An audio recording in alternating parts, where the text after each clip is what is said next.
एक औरत की ताकत। एक शहर में सुरेश नाम का आदमी रहता था। उसकी एक बेटी थी, उसका नाम मधु था। सुरेश की टेलर की दुकान थी। मधु भी उसका हाथ बटाती थी। उसके साथ में जैसे कि बटन टाँकना, प्रेस करना आदि। एक दिन सुरेश ने मधु से कहा, अब तुम्हारी शादी की उम्र हो गई है और उसको भी अब सिलाई सीख लेनी चाहिए। तो मधु बोलती है कि उसको शादी नहीं करनी है, उसको यही उसके पास ही रहना है। तो सुरेश ठीक है कहकर चुप हो जाता है। धीरे धीरे मधु सिलाई भी करना सीख जाती है। एक दिन वो दुकान पर सिलाई कर रही होती है तो वहाँ पर प्रदीप आता है। वो उसको देखकर उसको पसंद कर लेता है और सुरेश से उसका हाथ मांग लेता है। तो सुरेश भी अच्छा लड़का देखकर हाँ कर देता है। दोनों की शादी हो जाती है और मधु अपनी ससुराल आ जाती है। कुछ महीने बाद वो गर्भवती होती है। वो एक बेटी को जन्म देती है और बहुत खुश होती है। तभी प्रदीप वहाँ आकर उसको बोलता है कि मुझे एक लड़का चाहिए था और तूने एक लड़की पैदा कर दी। वो कहती है क्या हुआ, यह भी तो हमारी की बेटी है। वो कुछ नहीं सुनता और वहाँ से चला जाता है। फिर वहाँ सुरेश आता है और मधु उसे सारी बात बताती है। तो वो उसको बोलता है कि मैं प्रदीप को जाकर समझाऊंगा, तू परेशान मत हो। फिर वह प्रदीप के पास जाता है और उससे बोलता है कि क्या हुआ, अगर लड़की है तो दोबारा में लड़का हो जाएगा। अभी तुम मधु और अपनी बेटी को घर ले आओ। प्रदीप उसकी बात मानकर मधु को घर ले आता है। उसकी बेटी रोती और अगर मधु किसी काम में लगी होती तब भी वह उसको देखता नहीं था।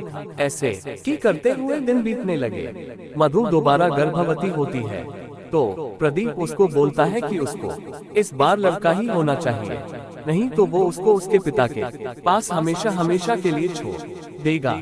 जब दोबारा भी उसको पता चलता है कि लड़की हुई है तो वो वहाँ से बिना कुछ कहे चला जाता है। जब सुरेश को यह पता चलता है तो वो प्रदीप को समझाने उसके घर जाता है, पर प्रदीप उसकी कोई बात नहीं सुनता और उससे बोलता है अपनी लड़की और उसकी बेटियों को ले जाए, मेरा कोई संबंध नहीं है लोगों से। यह सुनकर सुरेश वहाँ से यह बोलकर चला जाता है कि मेरी बेटी मुझ पर बोझ नहीं है, मैं उसे और उसकी बेटियों को पालूंगा।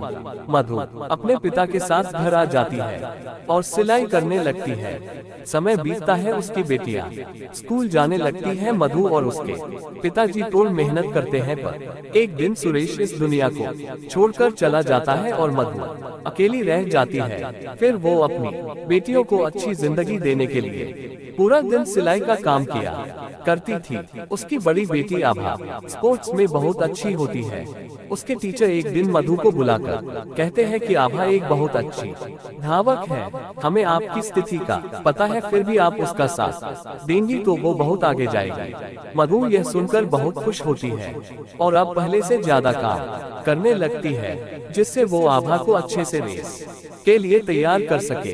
वह दूध, फल, मेवे, पौष्टिक खाना सब आभा को टाइम से देने लगी। उसका नतीजा यह हुआ कि मधु और आभा की मेहनत रंग लाई।